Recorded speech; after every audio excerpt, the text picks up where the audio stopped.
مفتی طارق مسعود کے بیانات کے لیے مفتی صاحب کے آفیشیل چینل مفتی طارق مسعود سپیچز کو سبسکرائب کریں۔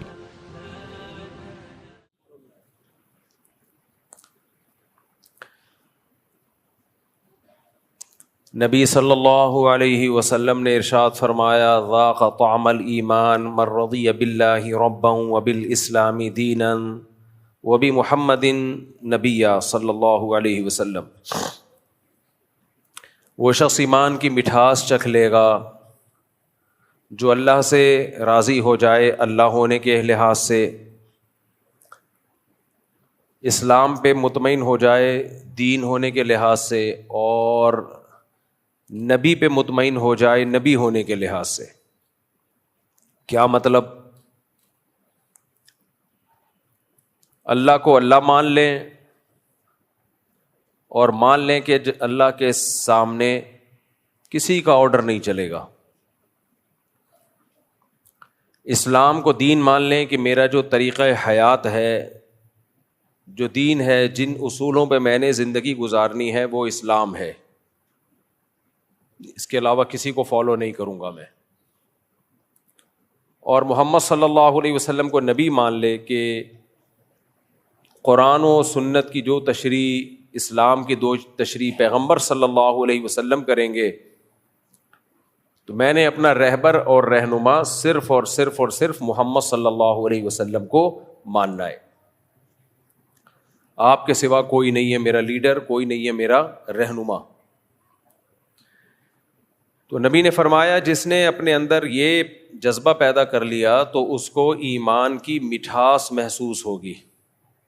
ایمان کی مٹھاس، اس سے پتہ چلتا ہے کہ ایمان میں ایک لذت ہے، اسلام میں ایک مٹھاس ہے۔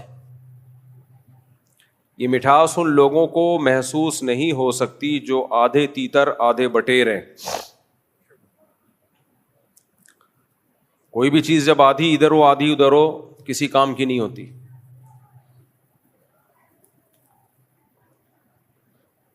کچھ لوگوں کو اللہ تعالیٰ نہ مذکر پیدا کرتا ہے نہ مؤنث، وہ تو اللہ کی طرف سے آزمائش ہوتی ہے، لاکھوں میں کوئی ایک آدھ ایسے ہو جاتے ہیں ٹرانسجینڈر۔ لیکن جو اپنے اختیار سے ادھر یا ادھر ہو جائے وہ کتنا برا لگتا ہے اور کتنی بڑی پھٹکار برستی ہے اس کے اوپر۔ مرد تھا عورت بننے کی کوشش کر رہا ہے، عورت تھی مرد بننے کی کوشش کر رہی ہے، لوگ بھی برا بلا کہتے ہیں، دیکھنے میں بھی برا لگتا ہے، لعنتیں برس رہی ہوتی ہیں۔ وجہ کیا ہے بھائی؟ ایک طرف کو ہو جاؤ۔ تو جیسے اللہ نے کسی کو مرد بنایا وہ عورت بننے کی کوشش کرے برا لگے گا، عورت بنایا مرد بننے کی کوشش کرے بری لگے گی۔ ایسا ہی جو بھی منافق ہوتا ہے اس کا پتہ ہی نہیں کہ یہ کس مذہب کو فالو کرتا ہے۔ لا الہ الائی ولا الہ ہاؤلائی، نہ ادھر نہ ادھر۔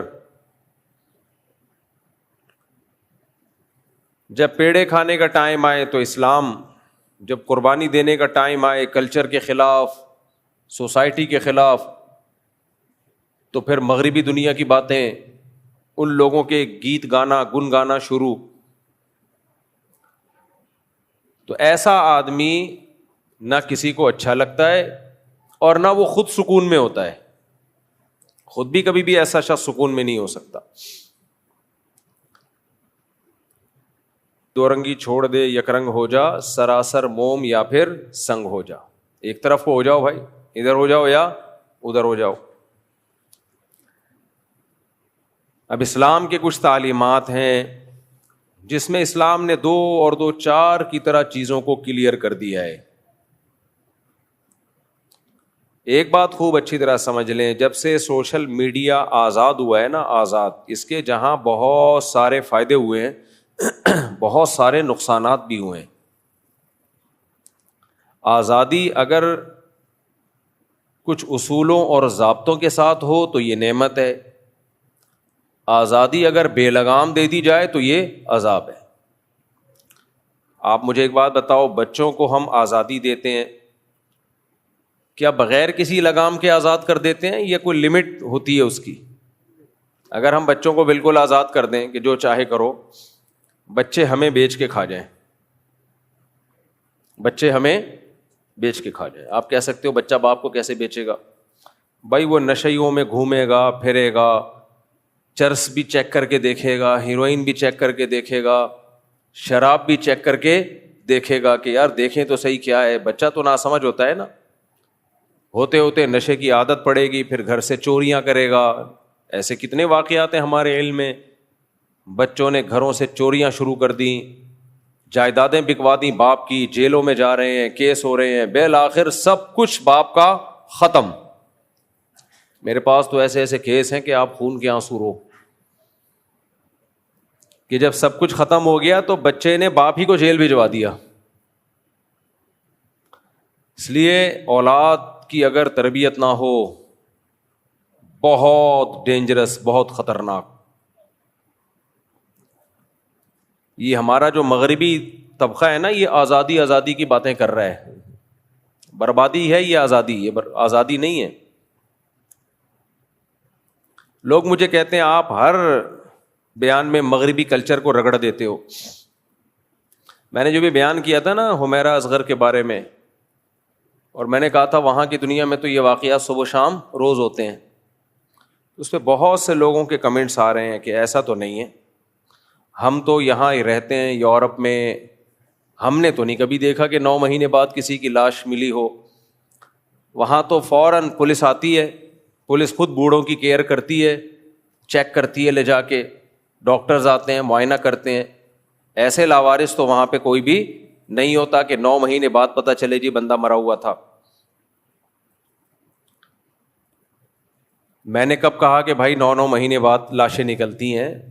میں نے یہ کہا تھا کہ شام کو ڈاکٹر آتا ہے چیک کرنے کے لیے بوڑھے کو، ڈاکٹر آتا ہے، اس کا بیٹا نہیں آتا، یہ ذہن میں رکھنا. بیٹی بھی نہیں آتی، بیٹا بھی نہیں آتا، بہو بھی نہیں آتی، داماد بھی نہیں آتا. پولیس آتی ہے، ڈاکٹر آتا ہے، گورنمنٹ نے جو بندہ کیئر کے لیے رکھا ہوا ہے وہ پابندی سے ٹائم پہ آتا ہے.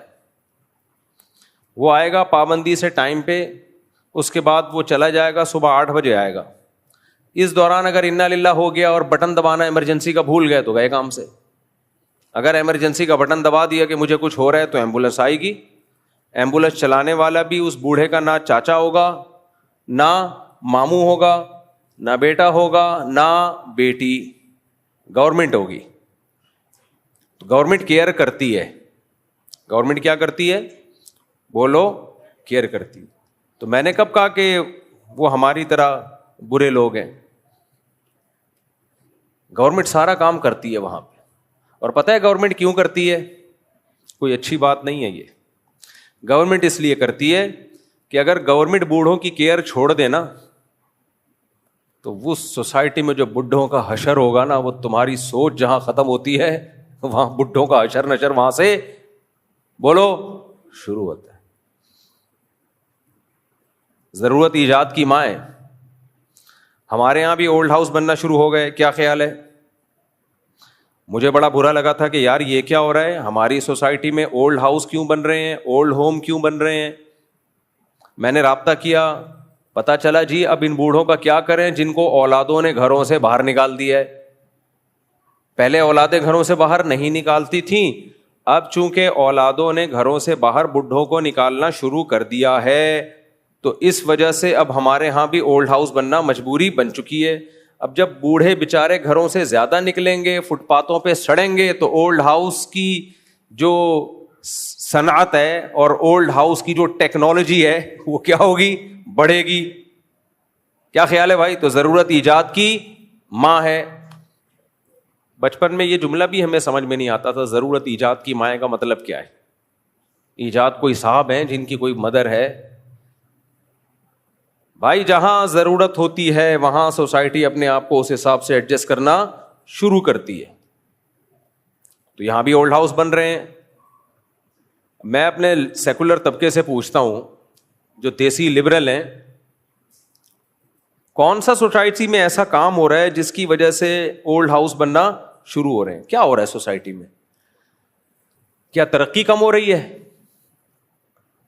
آپ مجھے ایک بات بتاؤ، ہماری سوسائٹی میں لٹریسی ریشو پہلے زیادہ تھا یا اب زیادہ ہے؟ آپ لوگ کو جواب دینا پڑے گا. پہلے ایجوکیشن کم تھی, اب ایجوکیشن بولو زیادہ ہے. اب تو ایسے ایسے اسکول کھل گئے ہیں جو آپ نے کبھی خوابوں میں بھی نہ دیکھے ہو. ایٹیٹیوڈ, تمیز. پہلے اسکولوں میں تمیز نام کا چیپٹر ہی نہیں تھا. ٹیچر پکڑ پکڑ کے ڈھونڈ رہا ہے بچوں کو, کوئی پوچھنے والا نہیں ہے. ڈانٹ بھی رہا ہے, ڈانٹ ڈپٹ بھی کر رہا ہے, ابے تبے سے بات بھی کر رہا ہے. اب اسکولوں میں ایسا نہیں ہے, کیمرے لگے ہوئے ہیں, ایک ڈنڈا بھی چلایا کمپلین. کیا خیال ہے بھائی؟ اب تو تمیز زیادہ آنی چاہیے سوسائٹی میں. اب تو لوگوں ایجوکیٹڈ ہوتے جا رہے ہیں. ہمارے ہاں ڈاکٹروں کا ریشو پہلے کم تھا, اب زیادہ ہو گیا ہے. لڑکیاں تو پہلے تعلیم حاصل کرتی ہی نہیں تھیں. لڑکیوں کو سکھایا جاتا تھا ان کی ماؤں کی طرف سے گھرداری.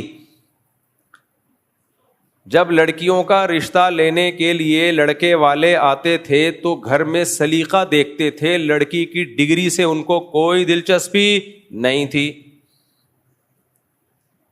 بھائی یہ گھرداری میں خاندان کیسا ہے, تمیز آداب کیسے ہیں. اب سب کچھ ایک طرف. سب سے پہلے ایجوکیشن.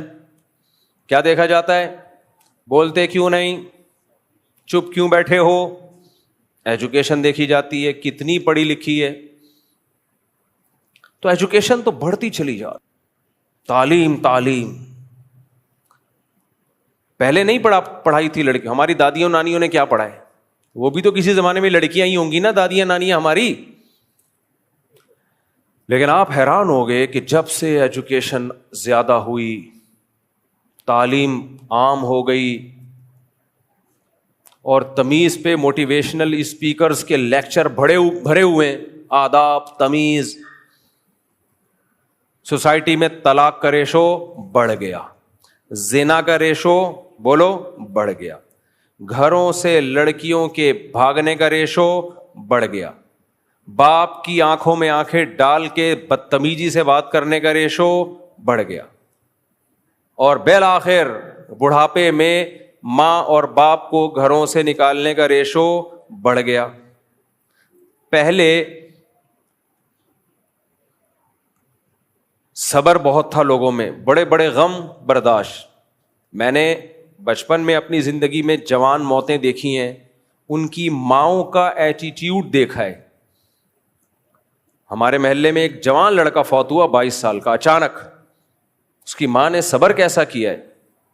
ہم تو چھوٹے تھے, چلے جاتے تھے گھروں میں, ماں رو رہی ہے جوان بیٹے کے جنازے کو دیکھ کر, اور کہہ رہی ہے اللہ یہ رونا میرے اختیار میں نہیں ہے, اس پہ مجھ سے مواخذہ نہ کرنا, میں تیری تقدیر پہ راضی ہوں. اس کو اپنے رونے پہ بھی ڈر لگ رہا ہے کہ کہیں اللہ کی طرف سے عذاب نہ ہو.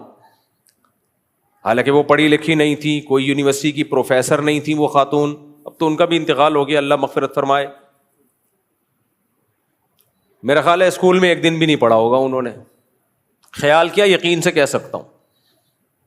بیٹے کی موت پہ صبر کتنا, اور بیٹا پڑھنے کے لیے گیا تھا, وہیں یونیورسٹی میں ڈیتھ ہوئی ہارٹ اٹیک سے, کوئی بیماری ہوگی واللہ عالم.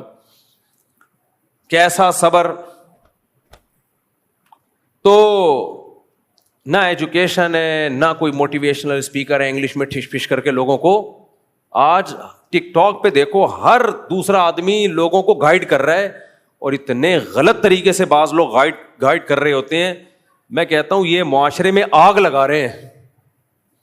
ابھی ایک صاحب ہیں, وہ لوگوں کو سمجھا رہے ہیں کہ آپ کی بیوی آپ سے 10-15 سال اگر چھوٹی ہے تو اس کے بڑے جذبات ہوتے ہیں, آپ اس کو پورا نہیں کر پاتے, اور گھروں میں لڑائیاں ہوتی ہیں وغیرہ وغیرہ کر کے نا. ایج ڈفرینس بتانا چاہ رہے کہ ایج ڈفرینس زیادہ نہیں ہونا چاہیے. بھائی بہت سی شادیاں ہیں جن میں ایج کا بہت فرق ہے, آپ ان کی بیویوں کو کیوں احساس کمتری میں ڈال رہے ہو؟ وہ اچھی بلی زندگی اپنے شوہر کے ساتھ گزار رہی ہیں, کوئی 15 سال بڑا, کوئی 20 سال بڑا, وہ خوش ہیں. آپ اس طرح کی باتیں کر کے آگ لگا رہے ہو گھروں میں.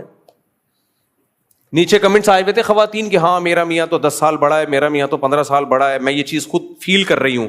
حالانکہ اس سے پہلے فیل نہیں کر رہی ہوگی, اس کی تقریر سن کے فیل کرنا شروع کر دیا ہوگا. چھوڑ دو, تمہیں کیا ضرورت ہے لوگوں کی پرسنل لائف میں ٹانگ اڑانے کی؟